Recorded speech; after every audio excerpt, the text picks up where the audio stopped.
สบายดีพ่อแม่พี่น้องข้าพอกับใครได้เด้อสำหรับสุขภาพกับของชาวชะลอนนะมื่อนี้ชาวชะลอนสิมาเห็ดน้ำยาขนมจีนเนาะเรารวมหลักขั้นตอนมาตอนพัดอันพริกแกงเนาะ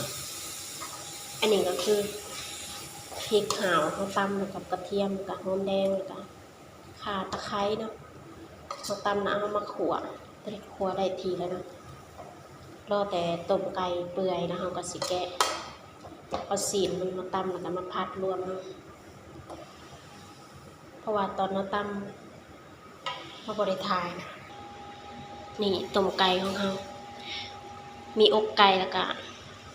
ไก่บ้านเลยนี่ไก่บ้านแต่อันนี้ไก่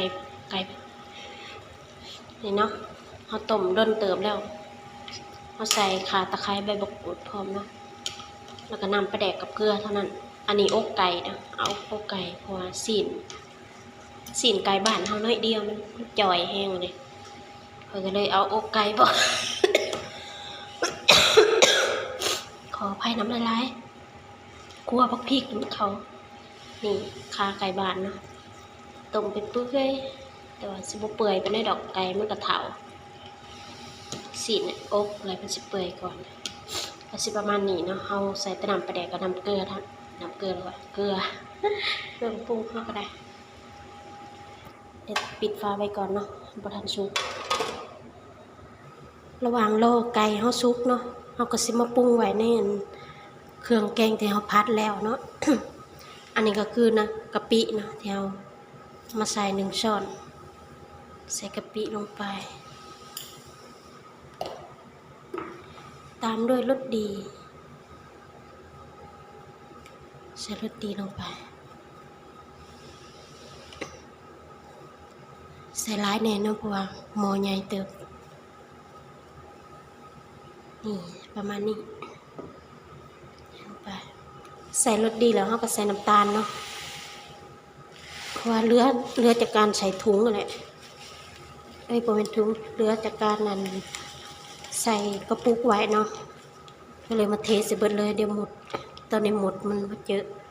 ประมาณช้อนหนึ่งเนาะใส่น้ำตาลร้ายเนี่ยของปักพริกเขาเผ็ดใส่น้ำตาลแล้วเขาก็ใส่แป้งนัวเนาะแนวแซ่บ ใส่น้อยแซ่บหน่อยใส่หลายแซ่บหลายเด้อไรบ่มักก็บ่ใส่ก็ได้มักนัวตอนนี้แซ่บจมูกแห้งเพราะว่าปักพริกเผ็ดนี่เขาปรุงไว้เลยนะจังหน่อยเขาสิเอาเขาตำซีนไก่แล้วก็มาพัดรวมเนาะเขาก็เลยปรุงไว้เลย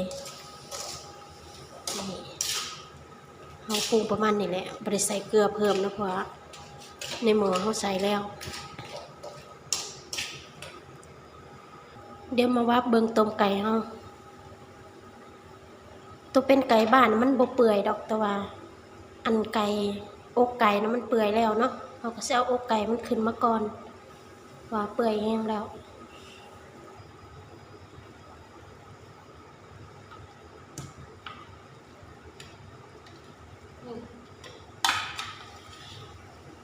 เอาอกไก่ไปตำก่อนเนาะ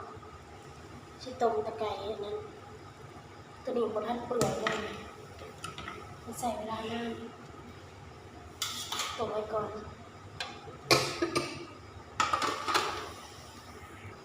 อันนี้โคกที่เขาตำมันเครื่องแกงเนาะเขาก็สิมาตำใส่เนื้อไก่เพราะว่าเนื้อไก่นี่บ่ต้องฉีกมันหมุนไวอยู่แล้วมันบ่คือไก่บ้าน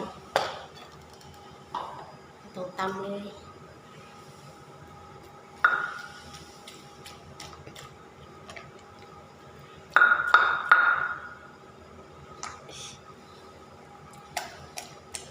ตำแป๊บเดียวมันก็หมุนแล้วเราบ่ต้องฉีกตัวมันมีน้ำระวังผงสตาร์ตัวเอง เดี๋ยวมีอยากไปตำก่อนเนาะ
นนี้สินไก่บ้านเนาะตัวนี้มันตำบ่แลกหยาบแห้งสินไก่บ้านบ่คือสินไก่พันธุ์เนาะนี่กระดูกกระดึกก็เฮาก็บ่ได้ถิ่มเด้อเอาพัดรวมกันแล้วก็ใส่น้ำแกงแซ่บเดี๋ยวพัดกันเนาะตอนนี้ร้อนแห้งเปิดพัดลมเฮาสิพัดแป๊บหนึ่งก็พอเนาะเพราะว่าบ่ได้พัดหลายดอกพัดมันเข้าเนื้อเข้าหนังแล้วก็พอเดี๋ยวใส่กะทิกล่องหนึ่งใส่ครึ่งหนึ่งก่อนเนาะเดี๋ยวไปคอยใส่น้ำแกงเอากะทิ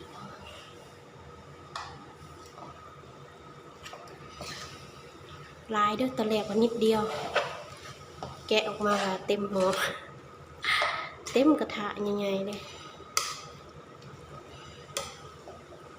พัดเครื่องมันเข้ากันหอมๆแล้วก็คอยไปเทใส่หม้อแกงเฮาเนาะหม้อต้มไก่ที่เฮาต้มก่อนหน้านั้นตอนเฮาพัดเฮาก็ใส่น้ำมันพืชแล้วเป็นน้ำมันหมูใส่ตอนผัดพริกแกงเฮาบ่ได้ถ่ายเนาะ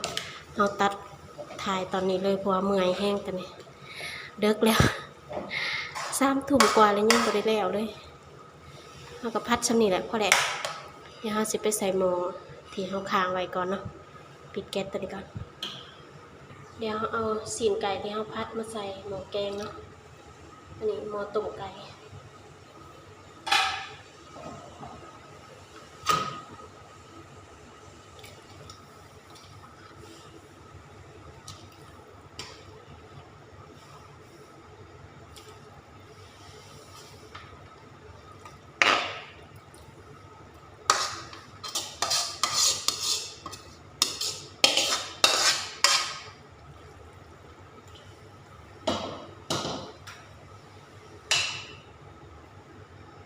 เทน้ำกดกระถางน้ำนัวบริพิมเด้อใส่แค่นี้กันน่ากินแล้วพอท่านใส่กะทิเบิดเนาะเข้มข้นขนาดหม้อเฮาเริ่มเดือดแล้วเนาะเฮาก็สิเอากระน้ำกะทิที่เหลือลงเลยเนาะนี่สีนไก่เน้นๆป้าน่ากินขนาดหน้าตาเป็นตาแซ่บบ่ทุกคนเราใส่น้ำกะทิที่เหลือลงเนาะใส่ไปเลยจุก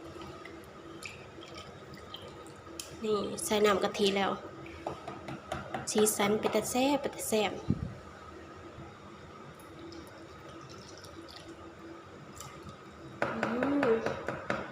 เต็มหม้อพอดีเดี๋ยวสิคนรอมันเดือดจังหน่อยแล้วเอาต้นหอมกับอันใบมะกรูดลง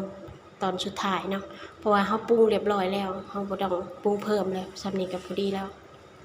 นี่สีนไก่เน้นๆไก่บ้านกับไก่พันธุ์เนาะผสมกันนี่กระดูกซี่โครงมันบริทิมเอาไว้เห็นไว้แทะนะเวลากินแซ่บนี่หน้าตาพาดแต่แซ่บไม่หอมตัวนี้หอมแล้วตัวเล็กคิ้วขนาดคิ้วพริก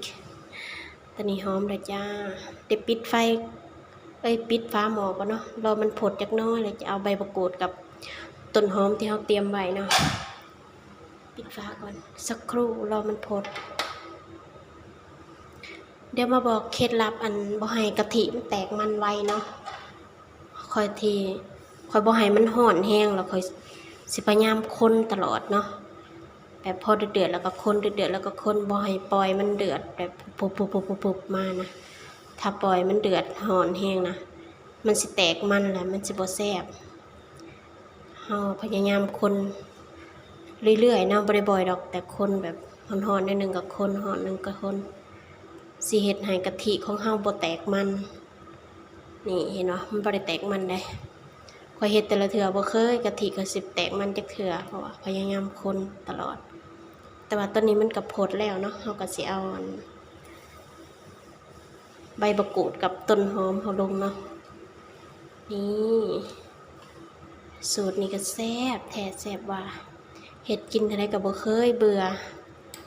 แบบหมักแห้งให้มีแห้งเป็นไก่บ้านแห้งแซ่บนี่หน้าตาน้ำแกงกระปุนของเฮามาเด้อทุกคนมากินน้ำกันแซ่บเดี๋ยวซิมเบิ่งก่อนเนาะเพราะว่าตั้งแต่ปรุงยังบ่ทันซิมเลยแต่ว่าอาจสิพอดีแล้วล่ะสิบ่ได้ปรุงยังเพิ่มว่าใส่หมดแล้ว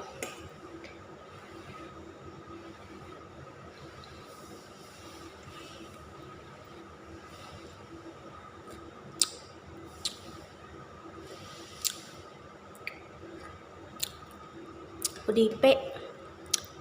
บ่ต้องปรุงเพิ่มเลยแบบแซ่บนัวขนาดพอดีเค็มๆนัวๆเผ็ดๆจักหน่อยเนาะก็บ่ได้เผ็ดแห้งดอกก็เฮ็ดแบบกลางๆเนาะนี่เบิ่งพริกคือสิเผ็ดแต่จริงๆก็บ่ได้เผ็ดแห้งดอกเพราะว่าเราใส่น้ำตาลหลายแหน่มันสิออกหวานๆนัวๆนี่มันเดือดแล้วเนาะเราก็ปิดแก๊สได้เลยเพราะว่าถ้าไว้ดนกว่านี้มันสิแตกมันและสิเฮ็ดให้น้ำแกงเราขุ่นและบ่แซ่บปิดแก๊สกันเด้อฟึบนี่ประมาณนี้ว้าวหอมขนาดตอนนี้หอมแฮงมาถือถ้วยถือเส้นกระปุ่นมาใส่เลยตักแซ่บๆคลิปนี้ก็มาลาพาจากไปเพียงเท่านี้เด้อฝากกดไลค์กดแชร์กดติดตามฝากตอนนี้ล้วนแฮงเมื่อยเด็กแล้วยังบ่ทันแล้วอยู่เฮ็ดน้ำแกงกระปุ่นเนี่ยเป็นค่อนข้างที่จะใส่หลายขั้นตอนแล้วก็เมื่อยแฮงเนาะว่าหลายอย่าหาซะขอกล่าวคำว่าสบายดี